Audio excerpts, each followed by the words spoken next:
Yo, yo, yo. This is my fifth video showing my redacted light client for Salt Cube in an attempt to help make the Salt Cube editing community more of a thing so we can have proper cinematics and a more advanced demo system the game actually came built in with. Um, in the last video, I showcased a lot of bug fixes and I enhanced the keyframe system more, I think. I fixed the speed issue where it wasn't relative to what it should have been. But now I've added a ton of features. The keyframe system's also better. I'll show you. Before I do that, actually, let me get my chips.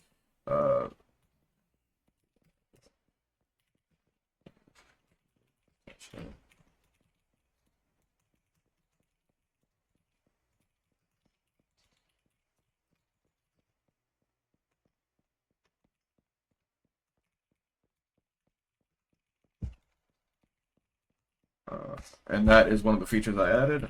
I'll show you. Okay. So we go into the actual client. I have the same demo pulled up that I test on, and then I'm just gonna make a simple keyframe little sequence. So add keyframe, and it was kind of in the ground there. But as you can see, we also have this camera mesh, like generic camera mesh that's being drawn as a keyframe. And I'll show you how you can actually first make the keyframe before I explain anything. I forgot to set it to 0.25x, but that was a pause it. Add keyframe, and as you can see, this looks really nice. Okay, let's just test real quick. Play path gameplay. Yeah, it works. Okay. 0.5x, so it's not so quick. Okay, cool. So basically, okay, that was supposed to stop the actual do what it was supposed to. That's kind of that. Anyway, okay, so one of the first features I added, I'm not sure if I showed, I don't know if I showed this in the last video, but it shows you if the HUD is hidden or if the gun is hidden. Again, the gun is hidden in the player perspective, not the free cam. So yeah. But there's also the demo time. So this doesn't update in real time if you have the menu open. You have to click escape for it to actually update. I have a pause, but then I'll show you playback speed. But down here is where most of the new stuff is, and like you saw, if you saw the last video, the keyframe path is a different color, and also we have the new camera meshes that kind of showcase where the keyframes are actually set. This you can actually customize in the keyframe settings.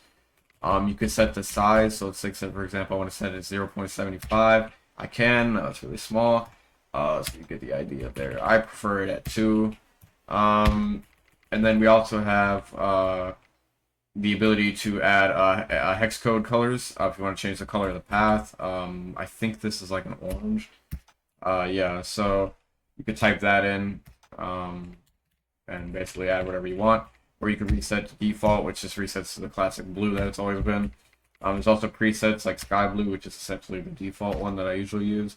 And then red, and then, you get the idea. I actually prefer green.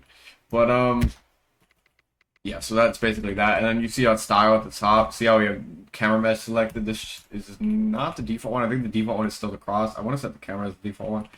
Because obviously this is really helpful because you see where the camera is actually pointing and it tells you where the keyframe is actually set in its position.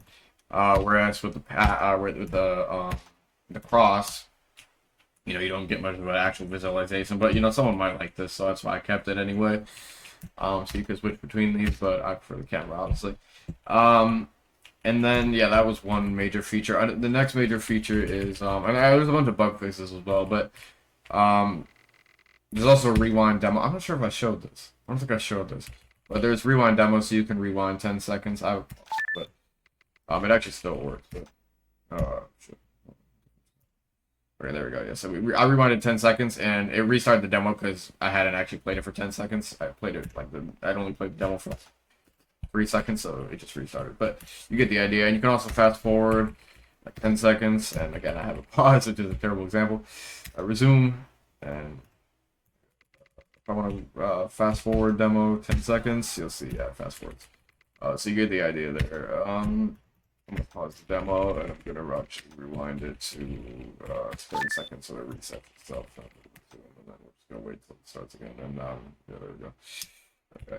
And then so basically the next thing I added was Skybox settings. So obviously sometimes you want to do sky replacement stuff. I do add on planning like actual depth of field type of beauty pass type of stuff where you can actually have like true depth of field stuff. But at the moment this also kind of does sort of that. So Skybox settings lets you essentially change the skybox to any you change it to a solid color, or you can just keep it as the generic texture that it has now. So again, we have hex color. You can set a hex color. I don't know what color this is. I think it's blue or something. And as you can see, it changes the skybox color to blue, and then you can use this to like with the key light to actually chroma key it out. And the same thing, you have presets and green, for example, for a green screen, or if you were going for a more like colored theme, red. And yeah, you basically get the idea there. So this is really cool, and you can reset to map skybox, which just resets it back to the texture that it initially was. Eventually, I do want to add like custom textures, but working with resources right now is a bit of a pain, so I'll probably do that later or in another version. But yeah, so that's that, and that's pretty much it. The rest of it was mostly bug fixes. So yeah, that's pretty much it. This is doing pretty well. I will clean this menu at some point too, because obviously having it as 2 pages is really annoying, and I would definitely clean this up and put them in their own sub menus. But at the moment, this is just gonna have to do. So yeah.